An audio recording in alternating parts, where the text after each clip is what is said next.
Howdy folks, Black Lives Matter. Ou comme les Québécois le disent sans doute avec l'anglophobie qu'on leur connaît, la vie des Noirs a de l'importance, Tintin. Bien entendu, la vie des Noirs a de l'importance, mais dans cette vidéo, je vais vous montrer que Black Lives Matter ne s'intéresse pas à la vie des populations noires. Et bien au contraire, trompe ses partisans sur 3 niveaux différents. Vous êtes sur The American Dream, et aujourd'hui, dans une vidéo qui n'a aucune chance d'être monétisée, on va mettre en lumière la tromperie qui est Black Lives Matter, alors bienvenue dans Trigger Warning, l'émission d'opinion de la chaîne.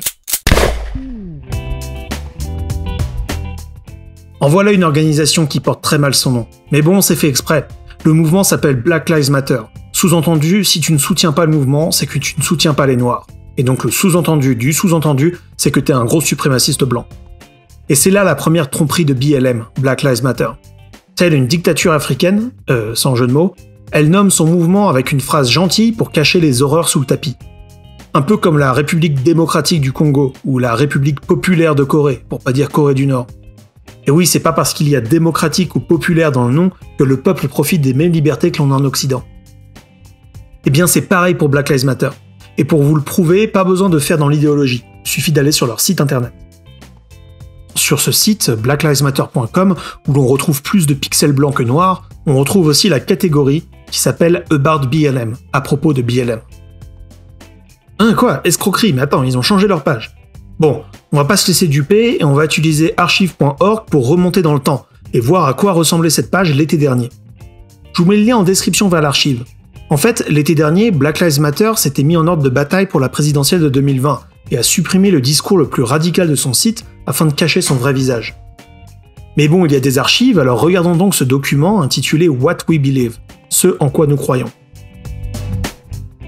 Il y a 4 ans, ce qui est maintenant connu sous le nom de Black Lives Matter Global Network commençait à s'organiser. Ça a commencé comme une organisation dirigée localement par des membres dont la mission était de constituer un pouvoir local afin d'intervenir contre les violences faites aux communautés noires par l'État et les justiciers. Bon là, ils parlent pas de Batman, ils font référence à l'affaire Trayvon Martin en 2012. Pour faire court, c'est l'histoire d'un Afro-Américain de 17 ans qui s'est fait interpeller par un mec random dans la rue parce qu'il avait l'air louche. Martin s'est alors emporté parce qu'il s'est quand même fait arrêter par un autre citoyen, c'était pas par la police, pour ce qui est clairement un délit de faciès. S'ensuit alors une altercation et le tireur qui a arrêté Martin sans raison shoot fatalement le jeune homme de 17 ans et clamera ensuite la légitime défense. Bon, c'est à l'issue de ça qu'est né le mouvement Black Lives Matter. Mais revenons maintenant au document. Au cours des années qui ont suivi, nous nous sommes engagés à lutter ensemble et à réfléchir pour créer un monde sans anti-noirs, où chaque noir a le pouvoir social, économique et politique de prospérer. Bon, jusque-là, il n'y a rien de choquant, hein. On va avancer un peu dans le document parce que pendant plusieurs paragraphes, ils reviennent sur les origines du mouvement. Mais nous, ce qu'on veut savoir, c'est concrètement le fameux What We Believe de la page. Nous sommes guidés par le fait que Black Lives Matter, indépendamment de l'identité sexuelle réelle ou perçue, de l'identité de genre, de l'expression de genre, du statut économique, de la capacité, du handicap, des croyances ou de l'incrédulité religieuse, du statut d'immigration ou du lieu. Bon, en gros, ils sont pour le Civil Rights Act de 1964, qui interdisait les discriminations sur la base de la race, du sexe, et un peu plus tard sur le handicap. Nous créons un espace pour que nos frères et sœurs transgenres participent et dirigent. Ok. Nous faisons le travail nécessaire pour démanteler le privilège cisgenre et élever les noirs trans, en particulier les femmes noires trans, qui continuent d'être touchées de manière disproportionnée par les violences anti-trans. Bon, là on commence à s'écarter du cas Trayvon Martin. Mais bon, BLM, LGBTQIA+, pourquoi pas. Nous construisons un espace qui affirme les femmes noires et qui est exempt de sexisme, de misogynie et d'environnement centré sur les hommes. Nous pratiquons l'empathie, nous encourageons nos camarades pour en apprendre plus sur leur origine et s'y connecter. Ah, ça y est, ça commence à utiliser le champ lexical marxiste, les camarades. Bon, j'avance un peu pour le plus croustillant. Nous perturbons l'exigence de structure familiale nucléaire prescrite par l'Occident, et nous nous soutenons les uns les autres en tant que famille élargie ou village qui prennent soin les uns des autres, en particulier des enfants. Nous y sommes. Les vraies couleurs de Black Lives Matter sont en fait de dégager les traditions occidentales. C'est écrit noir sur blanc, sans jeu de mots. C'est ce passage en particulier qui faisait tâche lors de l'élection de 2020. L'idée de dégager la famille nucléaire, c'est-à-dire l'idée d'une famille centrée sur les parents, est très impopulaire aux États-Unis. Black Lives Matter ici essaye de rabattre les parents isolés. Chez les Noirs aux États-Unis, 2 tiers des enfants grandissent avec un seul parent, souvent la mère. Pour info, chez les Blancs, le chiffre n'est que de 25%, ce qui est déjà énorme quand on y pense. Ici, Black Lives Matter suggère, comme souvent à gauche, que le problème des parents isolés serait dû à la société patriarcale. Or, ils ignorent que le problème est culturel dans la communauté noire, où la plupart des unions sont intra-raciales, et donc par conséquent, le père qui se barre, il est aussi noir. Ceci prouve une fois de plus que Black Lives Matter s'en fout des communautés noires. Sinon, il suggérerait de régler le problème culturel des pères noirs qui n'assument pas leur progéniture. Mais non, au lieu de ça, ils dénoncent la famille nucléaire, parce que selon eux, il faudrait mettre en place un modèle où les enfants sont pris en charge par la famille élargie. En fait, et comme souvent dans les mouvements progressistes, Black Lives Matter est ici confronté à une grosse contradiction. D'un côté, ils veulent soutenir la communauté noire dans son ensemble. De l'autre côté, cette même communauté noire a un problème de parents isolés, parce que les pères, après avoir mis les femmes à la cuisine, le bar. Donc au lieu de régler le problème culturel, qui impliquerait d'admettre un problème au sein de la communauté, ils préfèrent renoncer au modèle de famille nucléaire tout court. Pourtant, je vais m'aventurer à conjecturer que c'est une position très impopulaire dans la communauté noire. Si on en croit cette étude de Pew Research, 83% des noirs interrogés disent être certains de l'existence de Dieu. C'est seulement 61% des blancs en Amérique, ce qui est déjà énorme si on compare à l'Europe, qui a bien abandonné la religion. Mais bon, là je m'écarte. Le chiffre le plus intéressant, je pense, est un peu plus loin dans l'étude, où l'on nous dit que 75% des noirs considèrent que la religion est très importante dans leur vie. C'est à comparer avec 49% des Américains blancs. La communauté noire est très religieuse aux États-Unis, et donc profondément ancrée dans la tradition du mariage, de la monogamie, et ce qu'on pourrait appeler la famille traditionnelle. Moi je pense que les 2/3 de mères isolées noires auraient bien été contentes que leur mari ne disparaisse pas pour aller répandre son génome. Mais bon, on s'écarte du sujet là. L'important c'est de noter que Black Lives Matter trompe ses supporters, notamment en mettant en avant le côté justice raciale de l'organisation, alors que derrière, ça appelle ouvertement à démonter les traditions de l'Occident. En ça, Black Lives Matter c'est le cheval de Troie du progressisme. Black Lives Matter trompe le public en n'annonçant pas la couleur, encore une fois sans jeu de mots. Et maintenant, je vais vous montrer que cette organisation trompe aussi ses membres.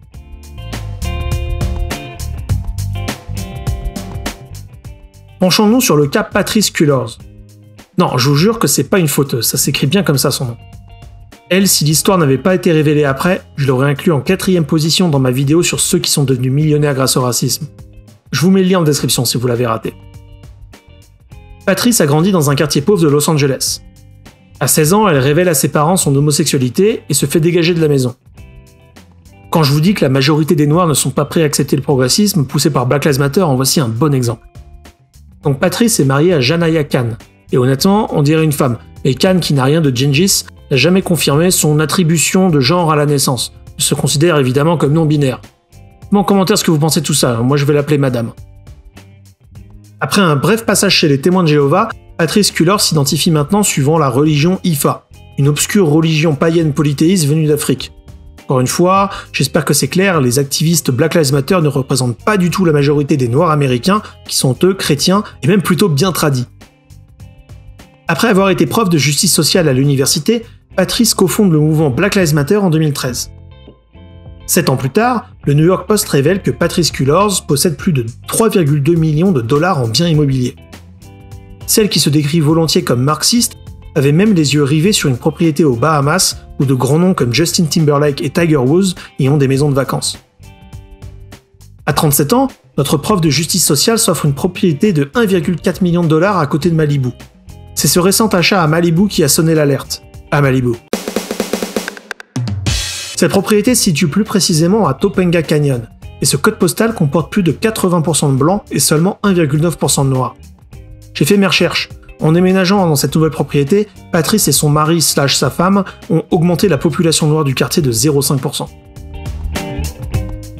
Cet article du New York Post a fait un peu de vague. Mais admirez donc cet article de debunk du média démocrate USA Today qui titre « Fact-check, contexte manquant concernant les achats de propriété de la cofondatrice de Black Lives Matter ». Ah, il y aurait donc plus à l'histoire ? Mais bien sûr que non.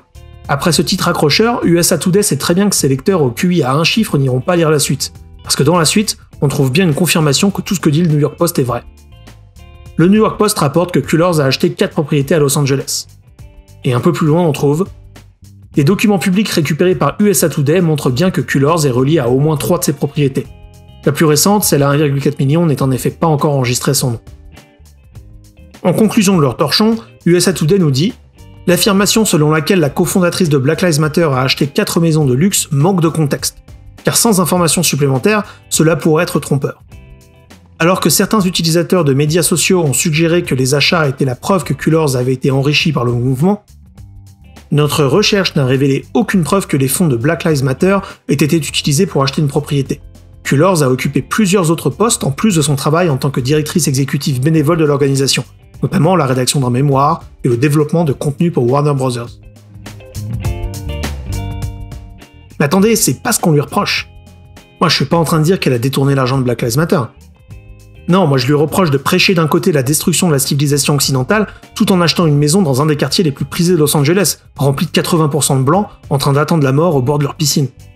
Gros tacle à USA Today donc, qui essaie de détourner l'attention sur le fond, qui est que Patrisse Cullors, autoproclamé marxiste, profite pécuniairement du chaos créé par Black Lives Matter. Que ce soit en compensation, en salaire, en vente de livres, on s'en fout. En plus d'être déconnecté culturellement de la vie menée par la majorité des Noirs américains, on voit bien que dès qu'elle en a l'occasion, Patrisse Cullors est vite venue habiter, en tout cas investir, dans des quartiers blancs.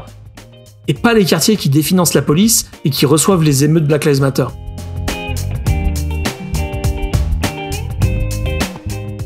Bon, on y est. BLM trompe ses supporters en faisant croire à un mouvement pour la justice raciale alors qu'il pousse un agenda marxiste anti-culture occidentale. BLM trompe ses membres en prétendant vouloir la justice raciale alors qu'à sa tête ses dirigeants s'empressent d'aller investir leur nouvelle fortune dans des quartiers blancs. Et maintenant, je vais vous montrer que Black Lives Matter trompe le Parti démocrate qui ne se rend pas compte que, comme en France, les faibles de gauche truquent leur white guilt pour une soumission à leur nouveau maître. Juste après la mort de George Floyd, les partis les plus cucks de l'Amérique sombrent dans des émeutes. Les démocrates sont alors bien entendu aux anges à quelques mois de leur convention et surtout à 6 mois d'élection présidentielle. L'appareil médiatique se met alors en ordre de bataille et le message est clair. Contre le racisme systémique, il n'y a qu'une seule solution, se débarrasser de Donald Trump. La réponse à Donald Trump de la part des démocrates viendra de l'EHPAD du parti, qui mettra sur le trône Joe Biden. Il est présenté au monde comme la solution à tous les maux de l'Amérique.